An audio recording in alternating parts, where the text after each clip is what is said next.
All right, everybody, quick update on everything. This is Dave Raylish from TRUEncounters.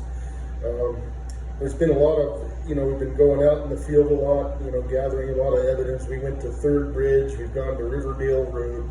We're realizing Riverdale Road's going to need a third, at least a third night to gather the content that we are wanting, or the evidence. So we'll probably have to upload that in 2 parts. All this stuff is coming. I know we said we'd get some of that out there, but it's just, we'd rather have everything squared away and, of good quality before we release anything. We're going to be going to one of my favorite places this weekend. Unfortunately, after a funeral, her uncle had passed away, so we're going to have to stop and, pay our condolences there. And cry with the family. And then after that, we're going to head over to the UFO Watchtower in Hooper, Colorado. We've had some experiences there. Anyway, my sister, it's been a place for her for spiritual healing for many years. And interestingly enough, while I lived in California, I had run into a guy. Actually, he was a roommate. I didn't run into him, but he was one of my roommates. And he had talked about the town of Crestone years ago, and I had just always wanted to go there. So it was interesting when I moved here to Colorado, and my sister mentioned it. I was just totally ecstatic and excited to go visit. And so we, planned our first trip, and we had gone together, and I was just amazed. This place is an amazing place.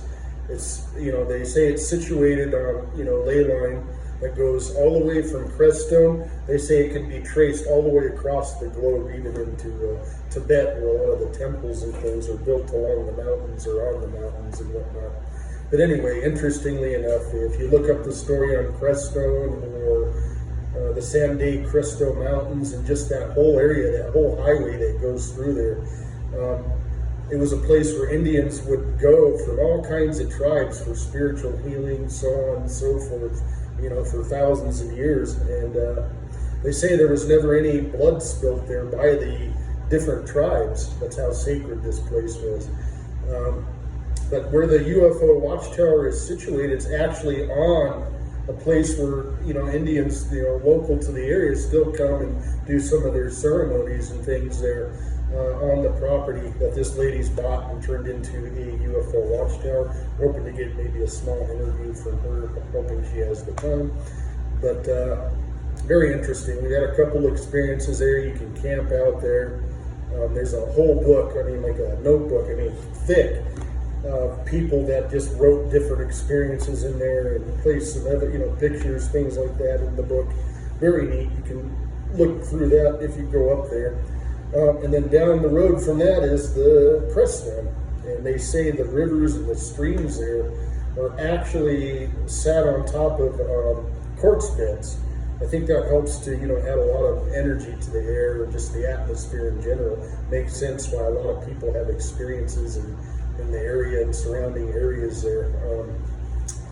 There's everything from supposedly interdimensional experiences to not only that and UFOs, but Bigfoot and all other manner of paranormal phenomena have been pretty much reported, along that whole stretch, the whole highway that goes through the San Diego Crystal range there, where everything is. The sand dunes are also over there. There's a lot of mystery attached to that as well. On the podcast, I'm sure we'll get into some more detail and whatnot, but it's going to be fun. So we're going to spend the night there over at the UFO Watchtower, see what we can get, and visit some of the other areas, and other places in Crestone and around the area that, that we're able to get to in the short amount of time that we're going. Other than that, I feel bad. I wanted to give a little bit more on the construction site thing where I'm working, and they had found the dolls on the mirror that were bound, in the cloth and all that. The whole construction crew was said to have quit. I had one of the managers on site. They were going to try to dig out pictures. It never happened. I'm guessing because, they don't want that to get out. They have to stop construction. I don't know. But anyway, whatever it is, it is. I can't really get any more on it, and I've tried to ask people. The people that said that they'd get me information on it and that have not. So I'm guessing they're just not going to be talking about it anymore. But supposedly the dolls were taken care of, and I'm guessing by, they were, a lot of these workers here, a lot of the first crew were of Latin, they were Latin American or, of Mexican descent and the like. So I'm guessing they probably went to a curandero or something. All I know and all I was told is it was dealt with properly. And to where, as to where the dolls and everything went, I have no idea. So I haven't forgotten about that. It's just nothing else has come to me. I've done some EVP work and I've gotten some pretty interesting things, but other days it's just incoherent. It doesn't make sense. Not enough to really lead me anywhere, give me any major clues on that. But anyways, just continue watching our channel, continue looking, and hit all those likes, subscribes, bells, and everything. I don't know all that stuff. I'm trying to learn, but we got a Facebook page, we got the website up now, and the podcast.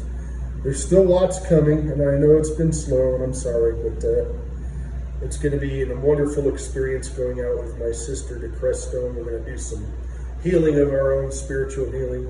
It's just suck in some of those beautiful vibes and see what kind of activity and phenomena we can gather while we're there.